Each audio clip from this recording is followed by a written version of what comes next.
यह कहानी रानी और एक जिन्न की है। रानी ने कैसे जिन्न से अपनी प्यास बुझाती है और रानी का शरीर से आत्मा ही निकाल जाती है। कहानी को पूरा सुनिएगा, मजा आएगा। तो चलिए कहानी को शुरू करते हैं। बहुत समय पहले एक विशाल और शक्तिशाली राज्य था जिसके नाम कामराज्य था। यह राज्य अपनी समृद्धि और भव्यता के लिए प्रसिद्ध था।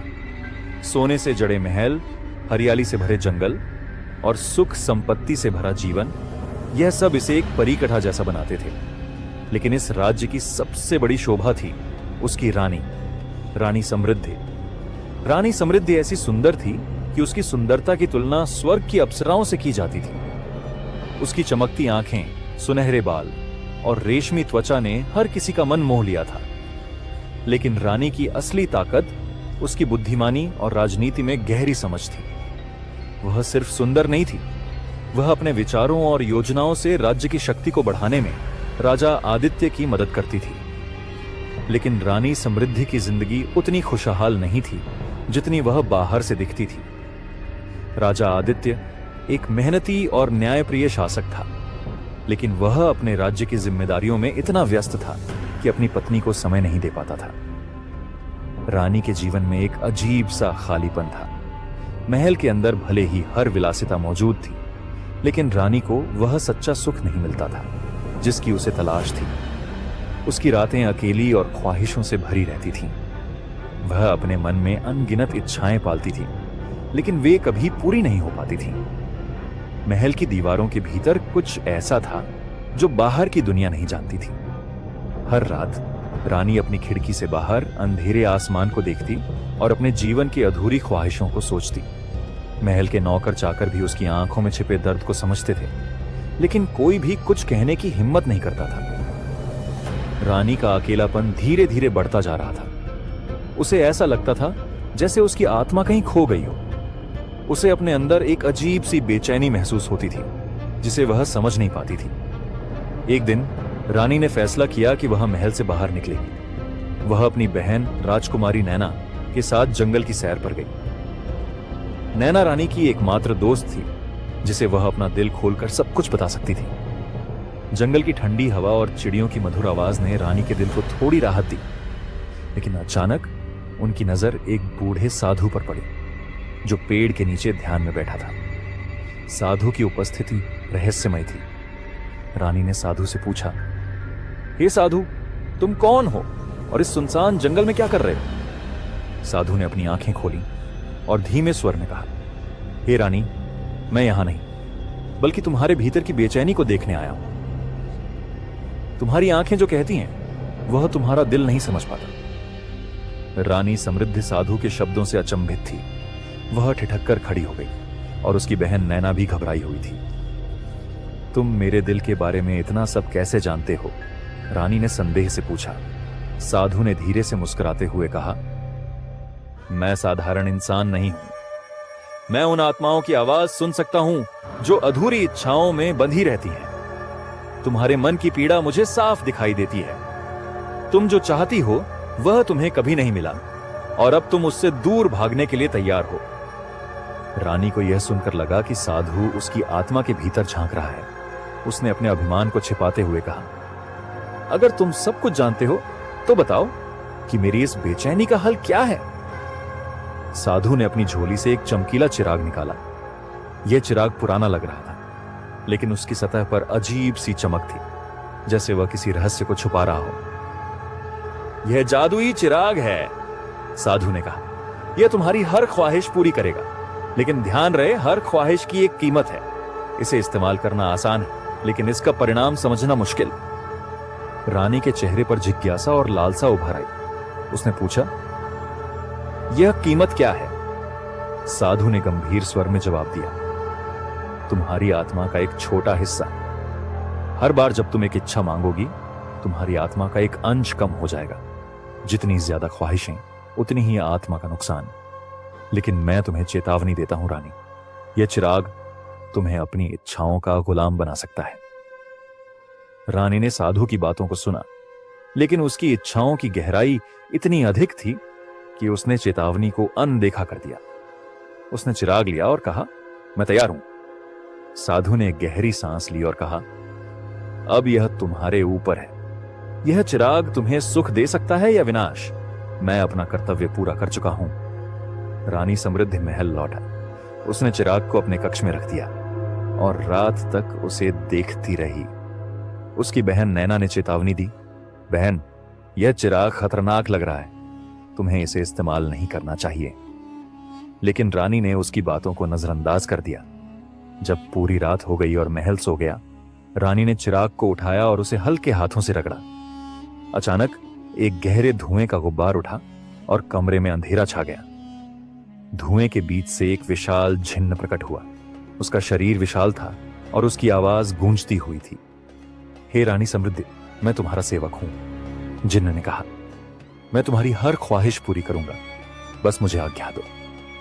रानी कुछ देर के लिए डर गई, लेकिन फिर उसने खुद को संभाला। उसकी आंखों में एक चमक आ गई। उसने कहा, मुझे खुशियों का एहसास दिलाओ, मुझे वह सब दो जो मैं चाहती हूं। जिन्न ने अपनी शक्तियों का प्रयोग किया। अचानक रानी के कमरे में सुनहरी रोशनी फैल गई। उसने महसूस किया कि उसके भीतर की अधूरी ख्वाहिशें पूरी हो रही हैं। वह एक गहरी तृप्ति में खो गई। लेकिन अगली सुबह जब रानी जागी तो उसे अपने अंदर एक अजीब सी हल्कापन महसूस हुआ। उसकी आत्मा का एक हिस्सा मानो गायब हो गया हो। उसने इसे नजरअंदाज किया और फिर से चिराग को रगड़ा। रानी ने बार बार चिराग का इस्तेमाल करना शुरू कर दिया। उसने जिन्न से धन दौलत, विलासिता और सच्चे सुख मांगे। महल का हर कोना अब सोने और कीमती रत्नों से भर गया था। राजा आदित्य भी इस बदलाव को नोटिस करने लगा, लेकिन रानी की इच्छाओं के पीछे के रहस्य को समझ नहीं पाया। महल में एक रहस्यमय माहौल बनने लगा। नौकर चाकरों को अजीब आवाजें सुनाई देती। रात को महल के गलियारों में परछाइयां चलती। रानी की इच्छाओं के कारण महल का वातावरण बदलने लगा था। हर ख्वाहिश के साथ रानी के अंदर का खालीपन बढ़ता गया। उसकी आत्मा धीरे धीरे खो रही थी। जिन्न हर बार चेतावनी देता, लेकिन रानी उसकी बातों को अनसुना कर देती। महल में अब सब कुछ बदल चुका था। हर कोने में ऐसी विलासिता थी जो किसी सपने से कम नहीं लगती थी। दीवारों पर सोने की नक्काशी, झूमर से गिरती हीरे की चमक और हर कमरे में असाधारण सुख साधन। महल अब एक जादुई दुनिया जैसा बन गया था। लेकिन इस चमक दमक के बीच डर भी फैलने लगा था। नौकर चाकरों ने कहना शुरू कर दिया था कि महल में अजीब घटनाएं हो रही हैं। रात के समय उन्हें ऐसा लगता जैसे कोई परछाई उनके पीछे चल रही हो। कभी कभी रानी के कमरे से किसी के रोने की आवाज सुनाई देती, लेकिन जब वे अंदर जाते तो रानी अकेली होती। राजा आदित्य ने भी रानी में बदलाव महसूस किया। उसकी आंखों की चमक गायब हो गई थी। वह ज्यादा समय अपने कमरे में बिताने लगी थी और बहुत कम लोगों से मिलती। एक रात रानी ने फिर से चिराग को रगड़ा। धुएं के बीच जिन्न प्रकट हुआ। मालकिन, जिन्न ने गंभीर स्वर में कहा, आपकी आत्मा का बड़ा हिस्सा पहले ही खत्म हो चुका है। हर इच्छा आपको अंदर से खाली कर रही है। मैं आपको चेतावनी दे चुका हूं, लेकिन आप रुकने का नाम नहीं लेती। रानी ने उसे घूरते हुए कहा, मुझे तुम्हारी चेतावनी की परवाह नहीं। मुझे मेरी इच्छाएं पूरी करनी है। मुझे खुशी चाहिए। इस बार रानी ने जिन्न से मांग की, मुझे वह खूबसूरती दो जो समय के साथ कभी न मिटे। मैं हमेशा जवान और सुंदर रहना चाहती हूं। जिन्न ने एक गहरी सांस ली और कहा, तुम्हारी ख्वाहिश पूरी होगी, लेकिन इसकी कीमत बहुत भारी होगी। जिन्न ने अपनी शक्तियों का इस्तेमाल किया। रानी की सुंदरता और बढ़ गई। वह अब और भी आकर्षक लगने लगी, लेकिन इस ख्वाहिश ने उसकी आत्मा का एक बड़ा हिस्सा छीन लिया। रानी को भी अपने अंदर एक बदलाव महसूस होने लगा। उसे लगता जैसे उसकी इच्छाओं के बावजूद वह अंदर से खाली होती जा रही है। वह जितना ज्यादा मांगती, उतनी ही अधूरी महसूस करती। एक रात रानी को एक अजीब सपना आया। उसने देखा कि वह एक सुनसान रेगिस्तान में खड़ी है। चारों तरफ कोई नहीं था। अचानक एक परछाई उसके पास आई और कहा, तुमने अपनी आत्मा का सौदा किया है। अब तुम अकेली हो। तुम्हारी इच्छाएं तुम्हें खत्म कर देंगी। रानी घबरा कर उठ गई। उसे पसीना आ रहा था, लेकिन उसने इसे केवल एक सपना समझा। कुछ समय बाद रानी को यह महसूस होने लगा कि उसकी खूबसूरती और विलासिता भी उसे खुशी नहीं दे पा रही। उसे डर था कि समय के साथ उसकी खूबसूरती मिट जाएगी और वह अकेली रह जाएगी। उसने जिन्न को फिर से बुलाया। मुझे अमृतत्व चाहिए, उसने कहा। मैं हमेशा के लिए जवान और अमर रहना चाहती। मैं कभी ना मरूं और हमेशा दुनिया पर राज करूं। जिन्न ने एक पल के लिए चुप्पी साध ली।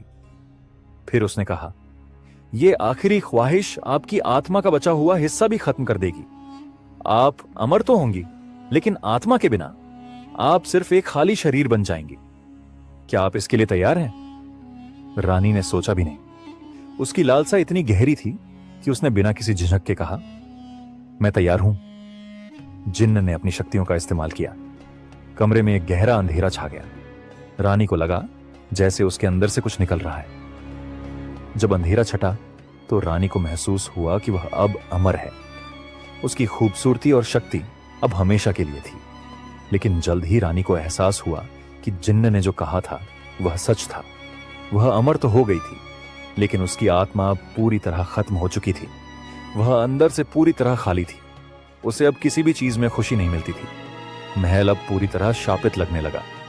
नौकर चाकरों ने महल छोड़ दिया। राजा आदित्य भी रानी के अजीब व्यवहार से परेशान होकर उससे दूर रहने लगा। रानी अकेली हो गई। वह अमर थी, लेकिन यह अमृतत्व अब एक श्राप बन गया था। हर रात वह महल के गलियारों में भटकती रहती, अपनी खोई हुई आत्मा की तलाश में। आज भी उस राज्य में रानी समृद्धि का महल खड़ा है। लोग कहते हैं कि रात के समय वहां रानी की आत्मा की आवाजें सुनाई देती हैं। वह हर आने वाले को चेतावनी देती है।